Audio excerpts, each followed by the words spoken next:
अस्सलामुअलैकुम वरहमतुल्लाहि वबरकातुहू।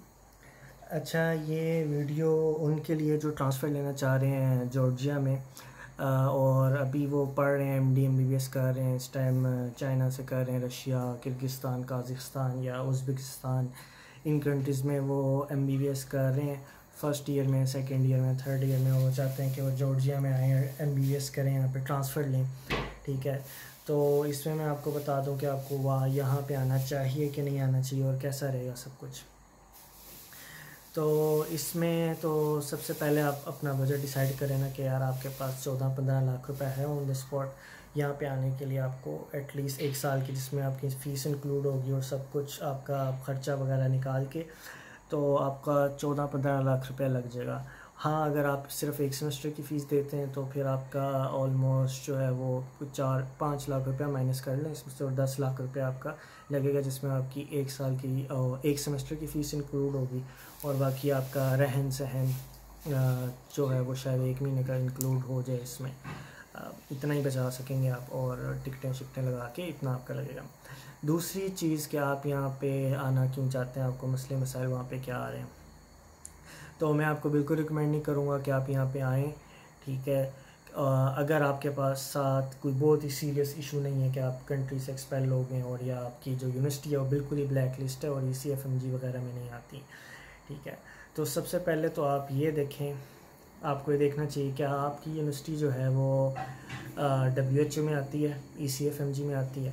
WHO में अगर आती है, ठीक है, तो फिर भी ओके है। पाकिस्तान और वगैरह जो है और दूसरे कंट्रीज़, तो इसको जो डेवलप कंट्रीज़ हैं वो तो वहाँ जाना तो आपका मुश्किल हो जाएगा, लेकिन आप अफ्रीकन कुछ कंट्रीज़ में जा सकते हैं जो सिर्फ WHO को मानते हैं।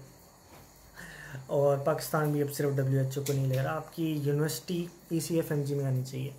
तो ECFMG समझ लें क्या है। ECFMG है education commission of foreign medical graduates. इसमें क्या है ये आप समझें, जैसे ना WHO का बड़ा भाई है।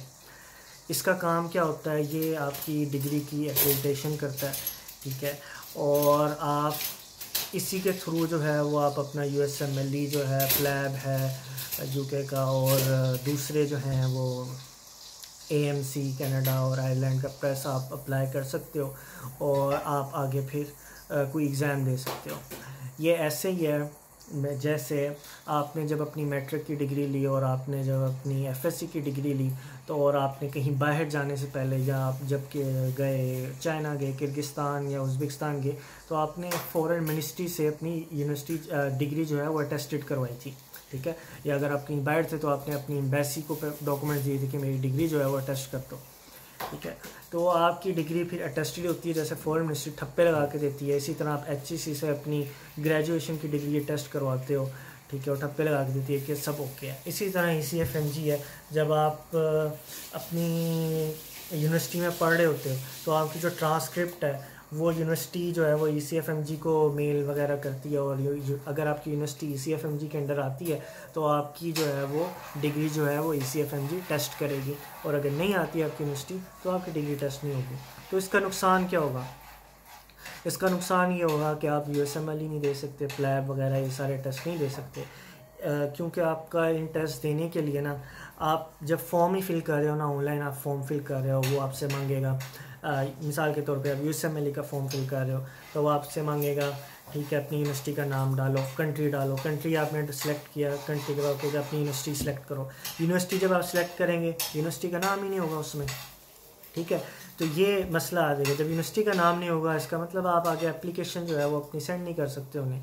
ठीक है, और एप्लीकेशन सेंड नहीं कर सकते, इसका मतलब है आप जो है वो टेस्ट नहीं दे सकते फ़ौरन, कोई भी USMLE और जितने भी हो गए, प्लैब वगैरह हो गए, आप ये टेस्ट क्लियर नहीं कर सकते। और इन टेस्ट क्लियर करने का फ़ायदा बहुत ज़्यादा था, क्योंकि जो है PMC है उसने जो पाथवेज़ निकाल दी हैं, वो जो पाथवे उसने निकाले हैं ना, उसमें से सबसे आसान पाथवे ये था कि आप अपने थर्ड ईयर में USMLE का स्टेप 1 दें और उसके बाद स्टेप 2 दें। USMLE क्लियर करने के बाद आपके पास कोई 10-15 दरवाजे खुल जाते हैं, इतने इतने कंट्रीज़ हैं, जैसे गल्फ़ कंट्रीज़ हो गया और कतर हो गया और दुबई वगैरह, ये सारे आपको स्टेप 2 के बाद जो है वो एक्सेप्ट करेंगे। और जिस तरह आयरलैंड, ऑस्ट्रेलिया और जो है वो इवन यूके भी है, वो भी आपको जो है स्टेप 2 के बाद आप रेजिडेंसी जो है वहाँ पे कर सकते हो और आप पाकिस्तान भी जा सकते हो। तो ये एक बहुत बड़ा पाथवे है जो आप मिस कर दोगे अगर आपकी यूनिवर्सिटी सिर्फ इंजीनियरिंग नहीं आती। ठीक है, फिर आपको सोचना चाहिए, और फिर आपको क्या सोचना चाहिए, फिर आपको जॉर्जिया का नहीं सोचना चाहिए। मैं नहीं कहता आप जॉर्जिया ही हैं, आप अपने इंटर ट्रांसफ़र को देखें। सबसे पहले इंटर ट्रांसफ़र आप देखें।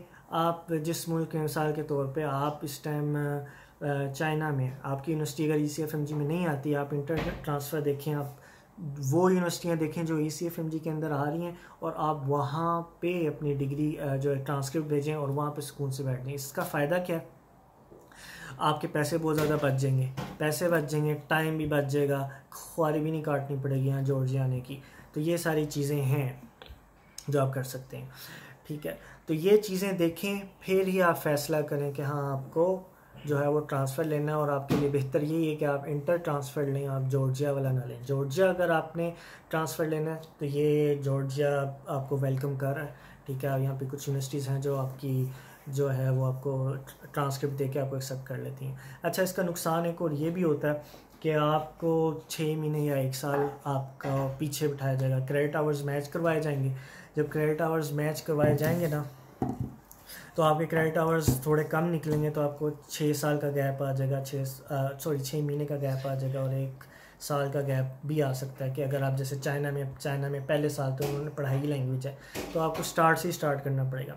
ठीक है, फ़ायदा क्या है जॉर्जिया में पढ़ने का, अगर आप समझ रहे हैं कि यार यहाँ पे आपको वाकई आना है आपको। ठीक है, यहाँ पे पढ़ने का फ़ायदा यही है कि यहाँ पे पढ़ाई अच्छी है। ठीक है, और पढ़ाई जो है वो अपने यूरोपियन स्टैंडर्ड के मुताबिक ये यहाँ पे लेके जा रहे हैं, और इन्होंने कन्वर्ट कर भी लिया है, क्योंकि इसने 2024 में जॉर्जिया है, इसने यूरोपीय यूनियन के लिए अप्लाई करना है, शेंजन कंट्रीज़ के लिए।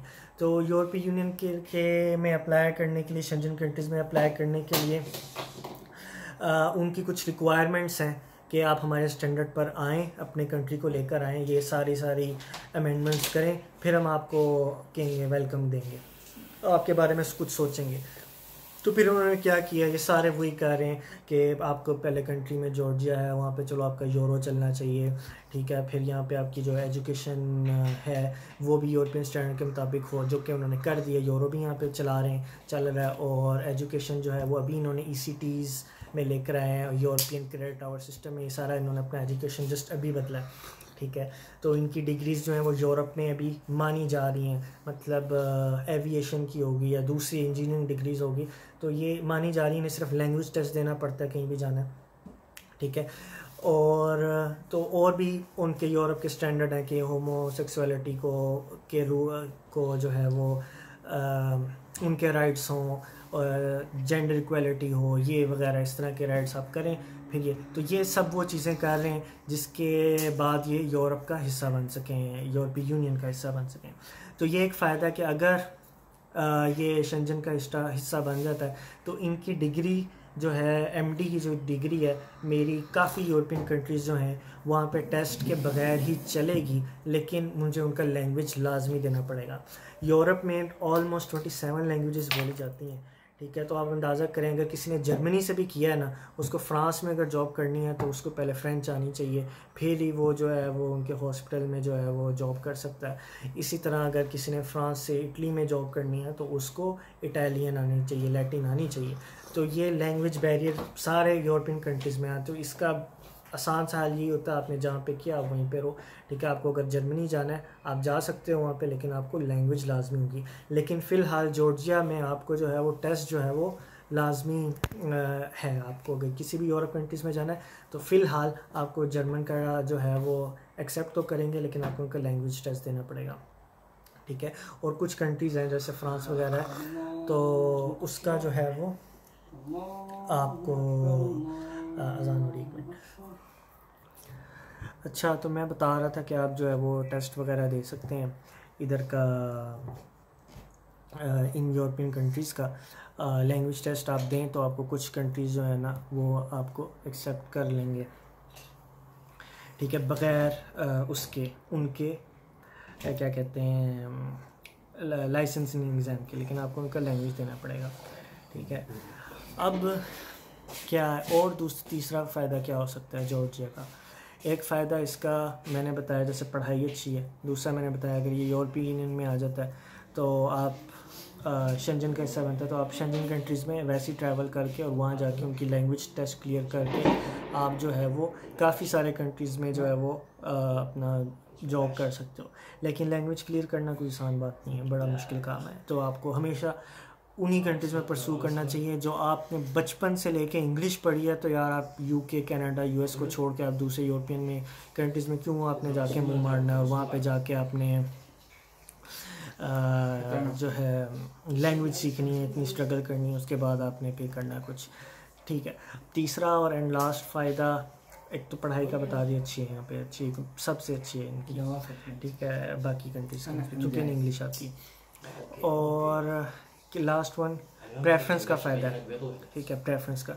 मिसाल के तौर पे एक किर्गिस्तान का ग्रेजुएट है, एक चाइना का ग्रेजुएट है, और या एक उज़्बेकिस्तान का ग्रेजुएट है और एक जॉर्जिया का ग्रेजुएट है, ठीक है, और दोनों मिसाल के तौर पे मेरिट पे आ रहे हैं। तो अब अगर किसी ने प्रेफर करना होगा, प्रेफरेंस जो होगी ना उसकी, तो वो प्रेफरेंस लिस्ट में शायद वो जॉर्जिया को पहले एक्सेप्ट कर ले।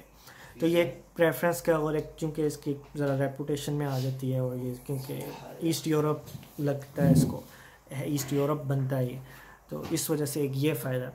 बाकी आप देखें, आपको जो है बिला वजह ट्रांसफ़र लेने की बिल्कुल ज़रूरत नहीं है, आपका टाइम ज़ाया होगा, पैसे ज़ाया होंगे, ठीक है। अगर आपको प्रेफरेंस लग रहा है ना कि यार वो जॉर्जिया की प्रेफरेंस मैंने जो भी बता दी वो भी आप ठीक कर सकते हैं कि अगर आप एमडी के जो है, अगर आपका एमबीबीएस है तो आप मास्टर किसी यूरोपियन कंट्री से कर लें, या आप पीएचडी जो है वो यूएसए से कर लें, कनाडा से कर लें, तो आपकी प्रेफरेंस भी बढ़ जाएगी। फिर वो आपका जो है ना रेपुटेशन, वो अगर आपको वो मसला है तो वो भी ठीक हो जाएगा आपका, ठीक है। तो अब तक बस यही चीज़ें हैं, ठीक है, इनको आप जहन में रखें, तो उसके बाद फिर आप कुछ फ़ैसला लें। अस्सलाम वालेकुम।